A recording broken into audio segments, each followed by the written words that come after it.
यहाँ से बात की शुरुआत होगा। कहाँ से? एक लड़ाई और लोरिक से लड़ाई सुनल गल देवसिया का, और एगो लड़ाई हम पौराणिक सुनावत बानी। ध्यान दीहन कैसन? राजा सत्यकेतु की बात,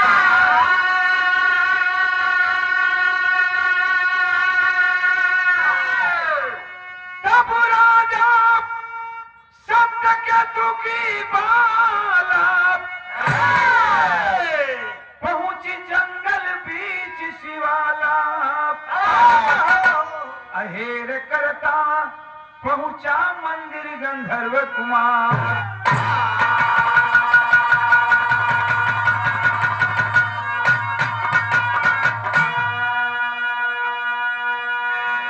राजा सत्यकेतु के एक लड़की और जेकर नाम बतावल गई पुराण में मोहिनी, जवानी के दहलीज पर है।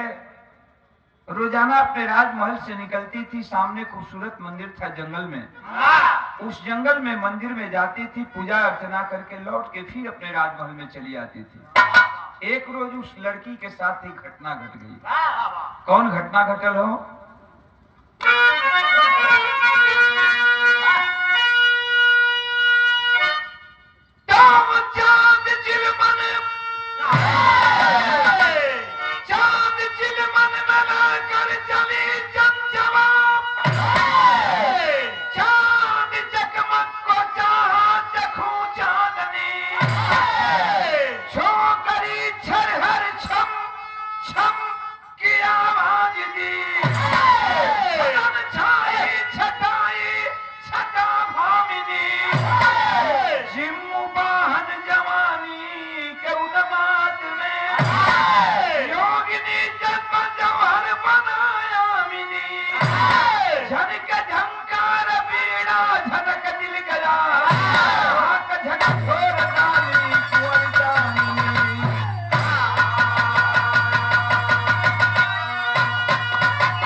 अच्छा जजक का कहरा रहा भूमिका में,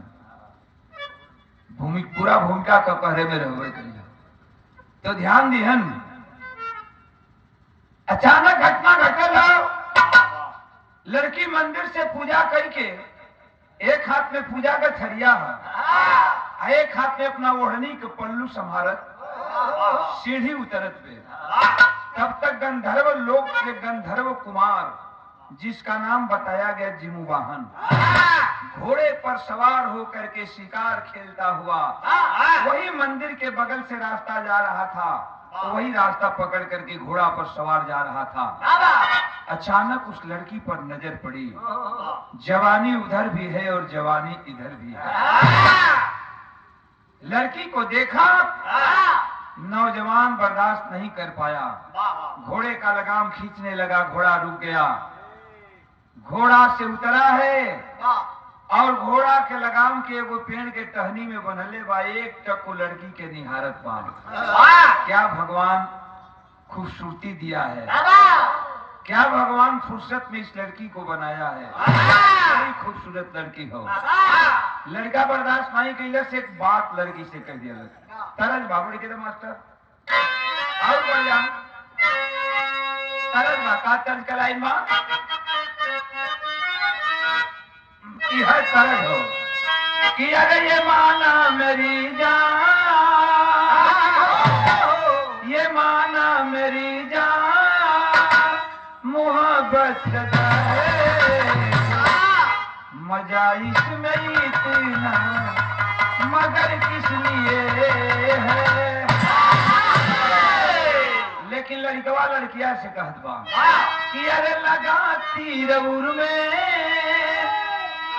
और मतलब हृदय, हृदय बड़ा नाजुक होला।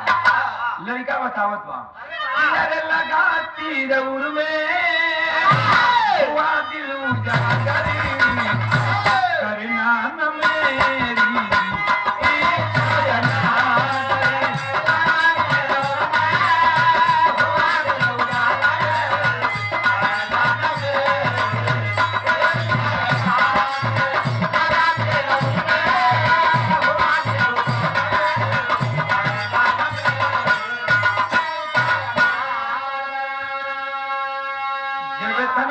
तो लड़का कहलस तो लड़की के पांव रुक गल।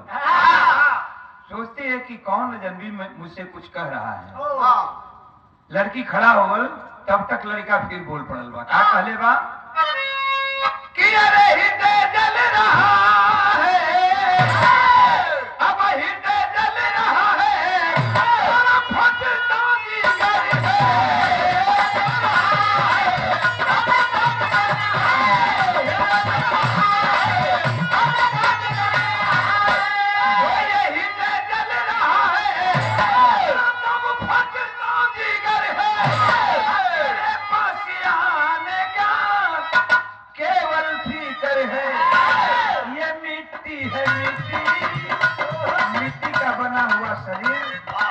मिट्टी, ये मिट्टी है मिट्टी, ये मिट्टी है मिट्टी, मिलना है इसको एक दिन यहाँ से।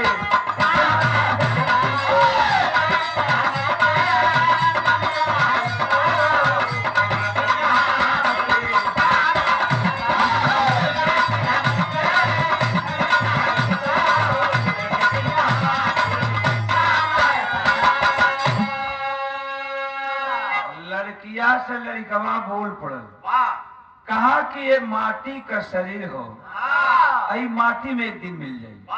हम तो से प्यार कई चाहत मानी, तू हमसे प्यार करबू, तू हमके पसंद बाड़ू, तू हमके पसंद बाड़ू, तू हमके पसंद बाड़ू का हम हूं तो के पसंद बानी।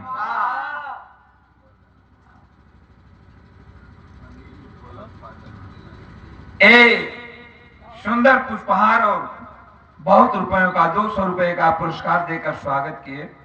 छोटा भाई अनिल बड़ा सुंदर ढोलक वादक हैं और हमरो को काम लगेला तो जालन अभी और तैयारी के जरूरत हो, मेहनत के जरूरत हो। और अनिल खरवार बहुत, हाँ अभी जवानी हो। धन्यवाद मालिक, तारा कलाकारी में 4 चांद लगावा। सब भाई लोगन के बहुत बहुत प्रणाम बा। इतने बात मिलल हो, लड़की के नजर और लड़का के नजर नैन 4 भइल। तो कवि जी एक बात लिखलन, का लिखलन?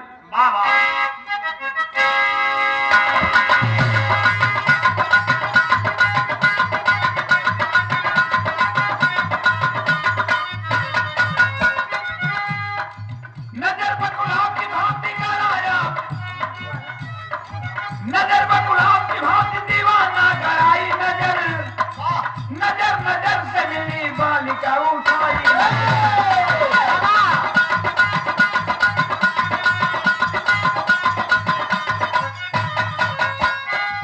हया को चिर गई,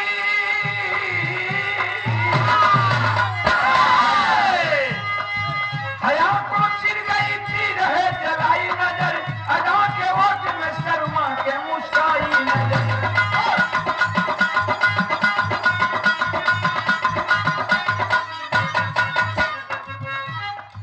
सुना जब सत्य के तू कर्म का निर्वाह किया, उसी मंदिर में उन दोनों का विवाह किया।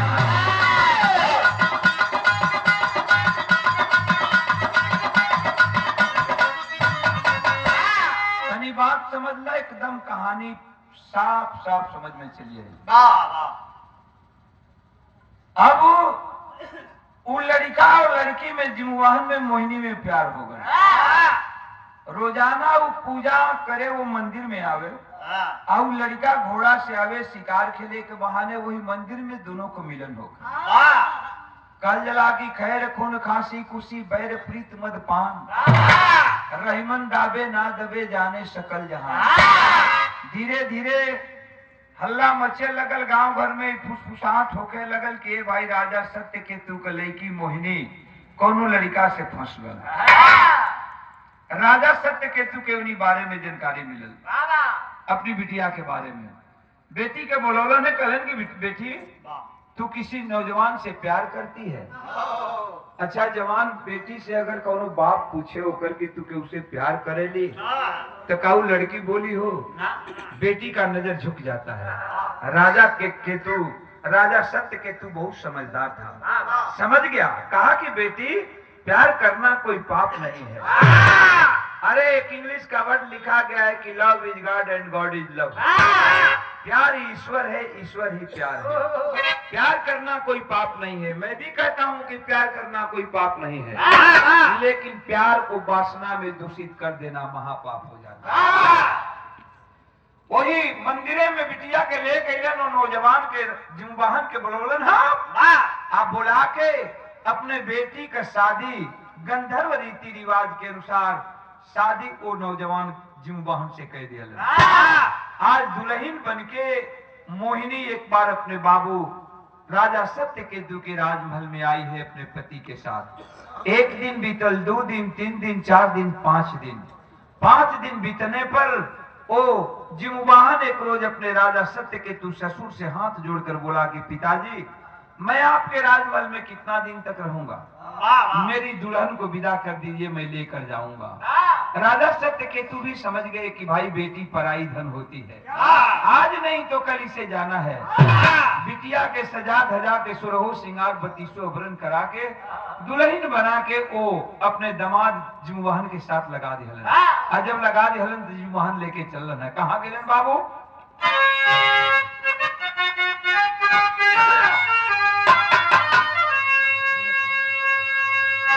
जिम्बाहन गईलन कहवा कि रहिया चलता जाबा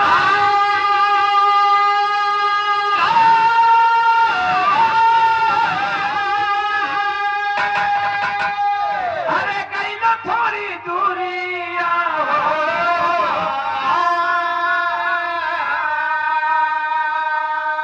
तो हजियो कमीला बार मारे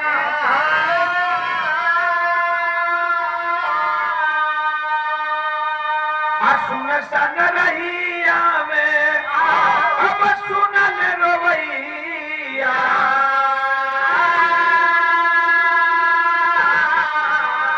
बुढ़िया से पूछे लनी कुमार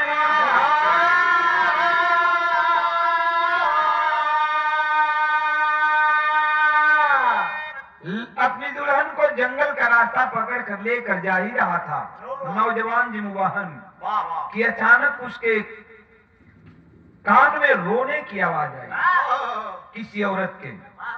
अंदाज लेने लगा कि किधर से आवाज आ रही है और जिधर से आवाज आ रही थी उधर ही दौड़ पड़ा बाबू।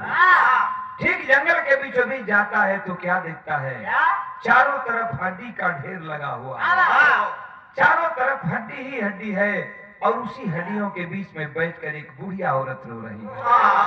नौजवान सवाल कर दिया बुढ़िया से, तरज बात नहीं बढ़ गया। आए गीत हमारे गोड़ भाई का बिरादरी में बड़ा प्यार से माटी का गीत गावे लोग। क्या गावे लोग?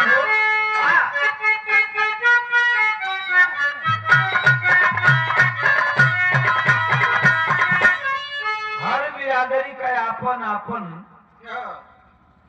हर बिरादरी का आपन आपन एक थे विरासत बा। अहिर का विरासत का चोरी कई, चोरी कई। पाणे जी जवान संभाल के बोलो। पाणे जी नाम बढ़िया।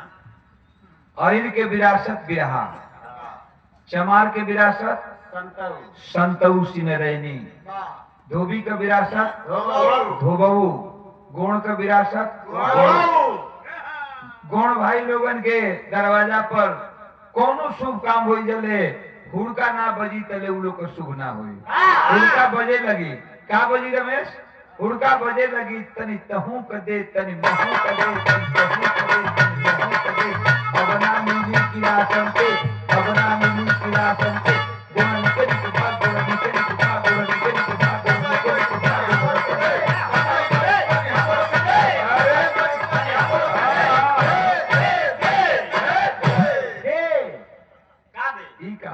यो बोले बड़ा हुड़का के जानकार बड़ा पढ़ जी। लेकिन तरज बागोड़ भाई लोगन के लौंडा बड़ा प्यार से माटी के गीत गावे। कहा गई हम